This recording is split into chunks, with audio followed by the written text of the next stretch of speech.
2007. Surprisingly, our technologies do not astonish the Hanapus in the slightest, even though they've been living in isolation on this island for generations. As well as the legends surrounding their god Asi-Zen, the Hanapis sometimes speak of chariots of fire dashing through the air, and of an underwater island whose inhabitants are capable of performing miracles.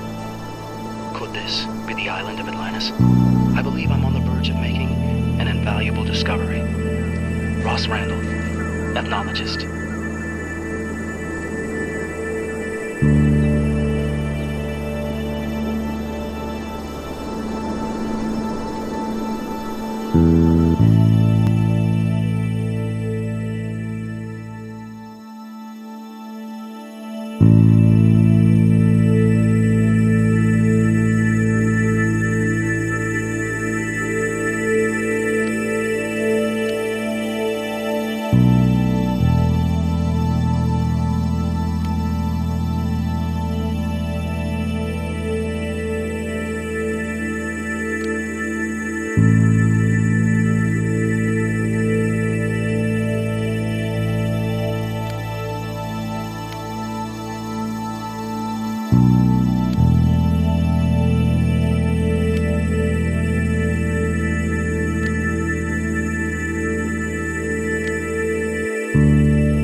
July 31st, 2009. The possibilities offered by the mathematical concepts described in the Hanapu Codex we discovered with Randall made my head spin. All my theories of the existence of a parallel universe have been confirmed by this discovery.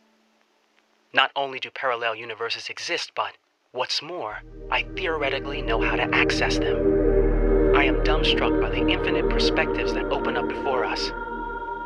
The first issue to solve is the fact that the energy required to travel from one dimension to the next is a variable that tends to infinity. This means the equation cannot be solved. Tau energy, however, is the answer to our problems.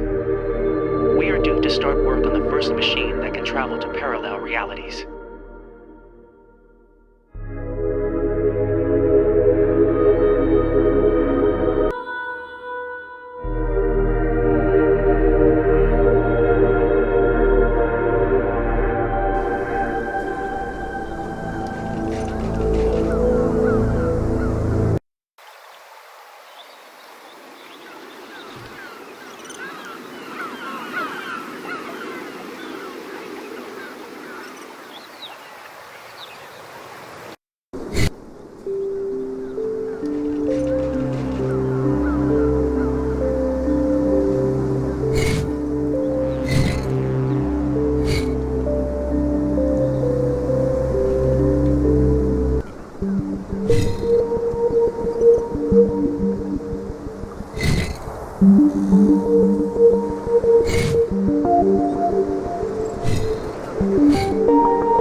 April 18th, 2006. How fantastic. It looks like a form of inexhaustible energy. Unimaginable. Not even in my wildest dreams. Even the natives don't realize the miracle in their midst. The light is actually a strange, thick, luminescent liquid which flows from a source at the top of the mountain and is channeled to the village via a network of bamboo ducts. To the touch, it is slightly warm. I have never seen the like. They call it Tau. Tau energy. Sounds magical, doesn't it? I finally reached the Providence, and with the equivalent of a rice bowl of this energy, I managed to spark its engine back to life. I'll be back home in several weeks, a rich man.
Report from August 25th, 2009.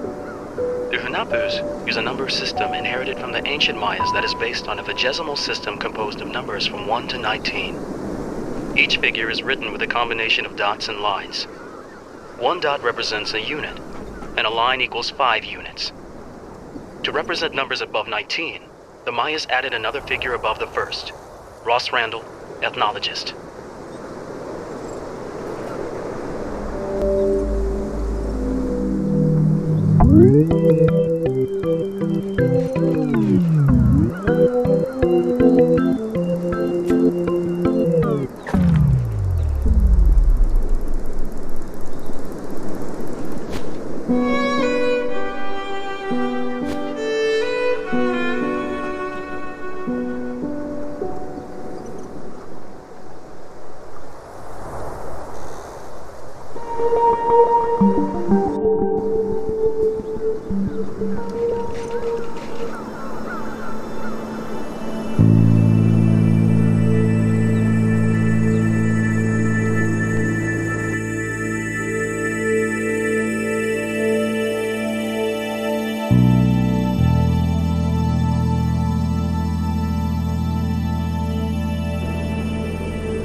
This island sure does make you hungry for adventure. I must say, I've always loved the sea. All my dad's fault, no doubt. He always took me fishing in his boat when I was small. It made me dream of traveling around the world. Actually, shortly after meeting Sophie, I had a real dilemma about going on my solo world trip and leaving everything behind, her included. Fortunately, I didn't do it, but if I had known how things would turn out, I'd have dropped the idea straight away and made the most of every second I had with her.